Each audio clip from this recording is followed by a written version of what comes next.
Hey guys, this is Bob and Phil with Trade Genius, our podcast for today. And I'm going to talk about a subject here that uncomfortable for me because I don't want it to happen. But unless we get our act together on the right side of the political ledger, we're going to give a layup to Biden and team going into 2024. So stay tuned.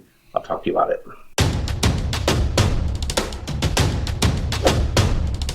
Trade Junior. Hey guys, before we get started in this video, I wanted to remind you that we do have our specials running. They are going to expire Saturday night. There's a variety of bundles here for every level of trader and investor. So head over to tradegenius.co and check them out. And best savings of the year right now.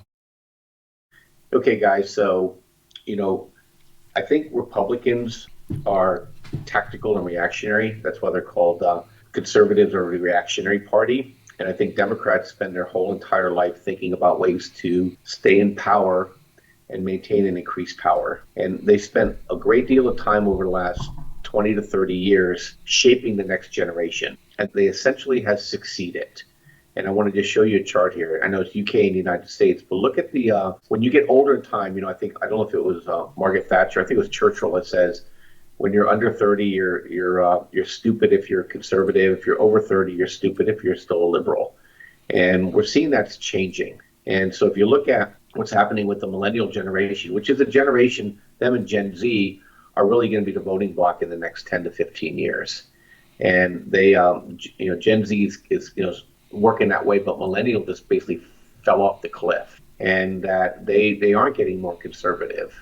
They're kind of some sort of, like, I would call it, because I own one of these people. I have a near 22-year-old, and I can see it, in terms of her politics, and that there is a indifference to being conservative. It's really they basically bought the propaganda hook, line, and sinker, and I think it's a really big worry for the Republicans, because the way in which they normally go about communicating to their base is they have sharp elbows, and you can have sharp elbows if you're telling people are being bad and nasty and stuff to their fellow man, but Republicans don't trade that way, and so they're not really catching on with the younger generation, and I wanted to show you a slide here that's showing what Gen Z and what millennials are thinking about in the future here. So if you look at Gen Z and millennials, they don't view the government as evil. They view the government as increasingly essential. They view the government as a mechanism to solve problems. Okay, they haven't grasped the fact that the government causes the problems that they come in and claim it. It doesn't matter, for them, perception's reality.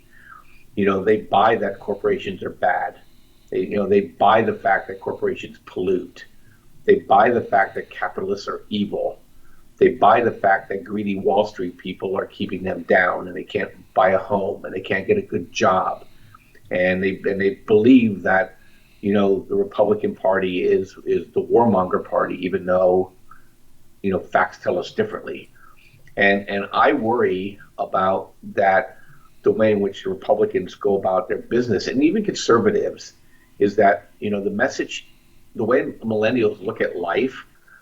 So what millennials are all about is they're not about things as much as they're about experiences, and they value social interaction. They value inclusiveness. I think they value equality over and fairness over meritocracy. And I don't think the Republican Party can speak to these people very well. And they're also a very, very fragile generation, in the sense that you can't approach them confrontationally. They shut down. And the Democrats get away with it because it reinforces their fears. Republicans do it, and it reinforces their fears about the Republican Party. And you could see it in these last two elections. You could claim cheating and all this other stuff, but the fact of the matter is that when you look at the exit polling data, is that they still don't view the Democrats as a lesser evil than the Republicans. And I think it's a problem. And unless the Republican Party starts to couch things as, we can make government better, we can make government more efficient, we can make government work for you, i.e., we're going to help you buy a home. We're going to help you have productive work. We're going to bring jobs back.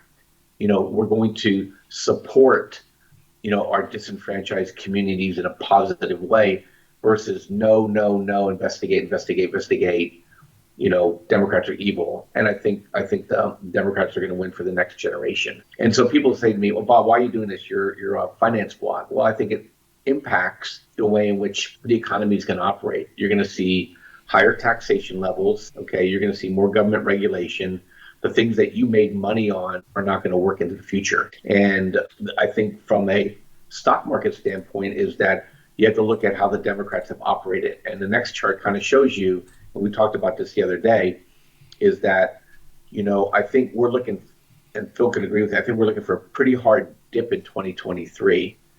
Okay. And then we're going to come out of it. And I think if you look at the average Democratic cycle for stock market, is that once we come out of it, we'll probably end of the year positive. And if we end the year positive and this war ends, you're going to see inflation probably moderate, and you're going to see the Democratic Party taking credit for policies that were forward thinking, that killed the beast. And there's no need for you to bring on these usurpers that are hate-filled, white supremacist, old people. And unless we could change that rhetoric, then that rhetoric's going to stick and become reality. And so I wanted this as a wake-up call to people here that you just can't rely on, election reform, if you will, to win. You're going to have messaging that is aligned with the swing voter that's coming into the into the electorate, and not what has worked in the past. And that's kind of what I want to share with you guys today. I know, Phil, you really don't really have too much to add on this, but I've been thinking about this a lot. And a lot of people are just maybe hanging their hat on, boy, if Trump just wins, he's going to get an opportunity, or DeSantis really connects with people, he's going to win this thing. But the electoral map is such that we're going to have to scratch and win in disenfranchised sections of the country, and in order to move the electoral map towards the right. And until that happens, until our messaging changes, then I think the Democrats are going to keep the economy on an even enough keel that there's going to be other things that people are going to be more concerned about going into the next election. And that's kind of what I want to talk about today. And if we don't talk, wish you guys a happy new year. And I think we're going to have some exciting stuff for you guys at Trade Genius here to podcast in our service going into 2023. And we look forward to sharing that with you guys. So thanks for listening. Take care, guys.